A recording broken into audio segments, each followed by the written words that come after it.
वज़ीर आज़म ककन अब्बासी ने कहा है कि जहां इलेक्शन चोरी होती है वहां इस्तेहकाम नहीं आता। 77 साल में हम किसी का एहतसाब नहीं कर सके। पानी का बहरान आ रहा है, हमें मसाइल का हल तलाश करना होगा।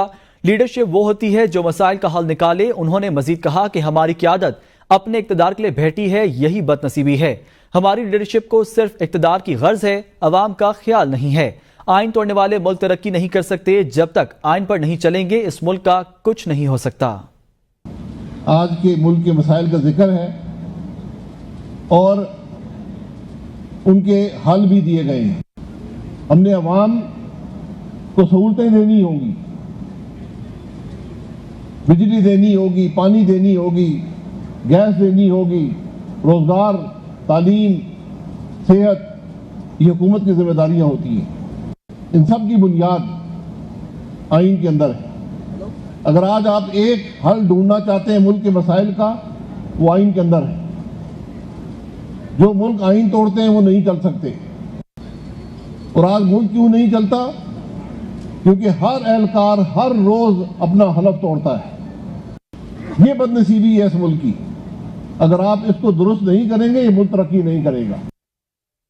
माजी में चंद जर्नैलों और जजों ने अपनी बेगमात और बच्चों के कहने पर एक अनाड़ी को मुल्क पर मुसल्लत किया। एहसन इकबाल कहते हैं, बिजली के बिलों का बहरान हमें व्हाट्सएप में मिला।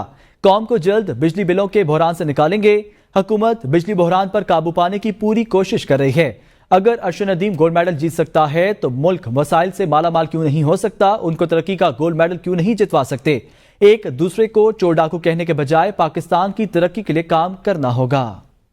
चंद जर्नैलों और जजों ने अपनी बेगमात और बच्चों के कहने के ऊपर एक अनाड़ी को मुसल्लत करके उस तरक्की के पूरे अमल को सबोटाज कर दिया। जब हम आए थे तो कौम को बिजली की कमी का बदतरीन बहरान दरपेश था। 16-18 घंटे बिजली नहीं आती थी और हमने 2 से 3 साल में उस बहरान को हल किया। बिजली के बिलों का बहरान हमें विरसे में मिला है और जिस तरह हमने बिजली की कमी के मसले को हल किया था, इंशाअल्लाह ताला इसी तरह बिजली के बिलों में इजाफे के बहरान से भी कौम को निकालेंगे। खबर शामिल करें, सिंध में गवर्नर के मामले पर इत्तेहादी आमने सामने आ गए। एमकेएम रहनुमा फारूक सत्तार ने सिंध के गवर्नर की तब्दीली की सूरत में हुकूमत छोड़ने की धमकी दे दी है। कहा, नून लीग ने गवर्नर सिंध को तब्दील करने का यकतरफा फैसला किया तो हुकूमत में रहने का जवाज नहीं। नून लीग के साथ तय हुआ था सिंध के गवर्नर कामरान टिसोरी ही रहेंगे। आपको खबर दे रहे हैं, अहम खबर से आगाह कर रहे हैं। नून लीग ने गवर्नर सिंध को तब्दील करने का फैसला किया तो हुकूमत में रहने का कोई जवाज नहीं होगा। फारूक सत्तार ने कहा, नून लीग के साथ तय हुआ था सिंध के गवर्नर कामरान टिसोरी ही रहेंगे। नायब वजीर आजम और वजीर खारजा इसहाक डार ने कहा है कि गवर्नर सिंध को तब्दील नहीं किया जा रहा। कामरान टिसोरी को तब्दील किए जाने की खबरों में कोई सदाकत नहीं। बशीर मेमन को गवर्नर सिंध नहीं लगाया जा रहा। चंद रोज में गवर्नर सिंध के मामले पर फैसला कर लिया जाएगा। नायब वजीर आजम इसहाक डार का बयान, कामरान टिसोरी को तब्दील किए जाने की खबरों में कोई सदाकत नहीं है। गवर्नर सिंध को तब्दील नहीं किया जा रहा। अमीर जमात इस्लामी हाफिज नईमुर रहमान ने कहा है कि हुकूमत ने अवाम को बुनियादी हकूक से महरूम किया है। बिजली के भारी बिल और टैक्स लगाएंगे तो कौन इज्जत करेगा? IPPs वाले अवाम और पाकिस्तान के दुश्मन हैं। उन्होंने कहा कि मुआहदे पर अमल करवाना जमात इस्लामी खूब जानती है। पाकिस्तान को एक स्कीम के तहत आगे लेकर जा रहे हैं। पेशावर के बाद मुल्तान में जलसा है, ये हमारा आईनी हक है। हम हर जुल्म के खिलाफ आवाज बुलंद कर रहे हैं।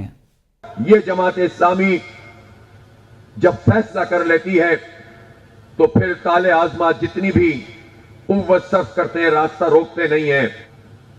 पंजाब पुलिस ने खास तौर पर हुक्मरानों के कहने पर कार्रवाइयां की और लोगों को गिरफ्तार किया और हत्ता कि हमारी माओ बहनों के रास्तों को रोका। लेकिन मैं सलाम पेश करता हूं अपनी बहनों को कि उन्होंने वहीं पर धरना दे दिया।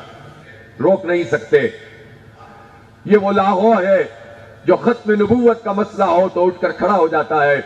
जो भी हक की बात करे, सच की बात करे, तो ये जुबान नहीं देखते, ये इलाका नहीं देखते, ये नस्ल नहीं देखते, ये हक देखते हैं, सच देखते हैं और साथ देने के लिए तैयार हो जाते हैं। मिफ्ता इस्माइल ने कहा है, बिजली के घरेलू बिलों पर टैक्स होते हैं, अगर हुकूमत के टैक्स खत्म कर दे तो बिल कम हो जाएंगे। लोगों की खिदमत के लिए हुकूमत में आना चाहिए। اگر آپ لوگوں کی خدمت نہیں کر رہے تو سیاست نہیں کرنی چاہیے. جب تک پاکستانیوں کو دبا کر رکھیں گے پاکستان آگے نہیں آ سکتا. وفاق 185 ارب روپے پی ایس ڈی پی سے کم کرے, اس سے ترقی میں کوئی کمی نہیں آئے گی. کہ گھریلو بلوں کے اوپر 24% ٹیکس ہوتا ہے, 18% وہ سیلز ٹیکس لیتے ہیں اور 7.5% ایڈوانس انکم ٹیکس لیتے ہیں. سب سے پہلے حکومت کو ٹیکسز ختم کر دینا چاہیے. اگر حکومت ٹیکس ختم کر دے تو اس وقت بجلی کے بل آپ کے 20% سستے ہو جائیں گے. واحد پرپس حکومت کے اندر آنے کا سرو کرنا چاہیے لوگوں کی خدمت کا. اگر آپ کو شوق نہیں ہے تو پھر آپ سیاست میں نہیں ہونا چاہیے. اگر آپ اس ملک کو آگے لے کے جانا چاہتے ہیں تو ان کے لوگوں کو آگے لے کے جائیں. پاکستانیوں کو جب تک آپ دبا کے نیچے رکھیں گے پاکستان اوپر نہیں آئے گا. آگے بڑھیں اور آپ کو بتائیں, سینیٹر عرفان صدیقی کا جسٹس منصور علی شاہ کے ریمارکس پر رد عمل. کہتے ہیں کہ عدالتی فیصلوں کا آئین و قانون کے مطابق ہونا بھی آئینی تقاضا ہے یا نہیں. کیا عدلیہ کے پاس یہ چوائس موجود ہے کہ وہ آئین کے واضح اور غیر مبہم آرٹیکلز کی نفی کرتے ہوئے اپنی مرضی کا آئین لکھ لے؟ سینیٹر عرفان صدیقی نے اپنے ٹویٹ میں لکھا کہ جسٹس سید منصور علی شاہ نے فرمایا کہ عدالتی فیصلوں پر عمل درآمد لازمی آئینی تقاضا ہے. انتظامیہ کے پاس ان فیصلوں پر عمل کرنے کے سوا کوئی چوائس نہیں. اس طرف چل پڑے تو آئینی توازن بگڑ جائے گا. اعلیٰ مرتبہ جج صاحب سے 100% اتفاق کرتے ہوئے صرف اتنی رہنمائی مطلوب ہے کہ کیا عدالتی فیصلوں کا آئین و قانون کے مطابق ہونا بھی آئینی تقاضا ہے یا نہیں.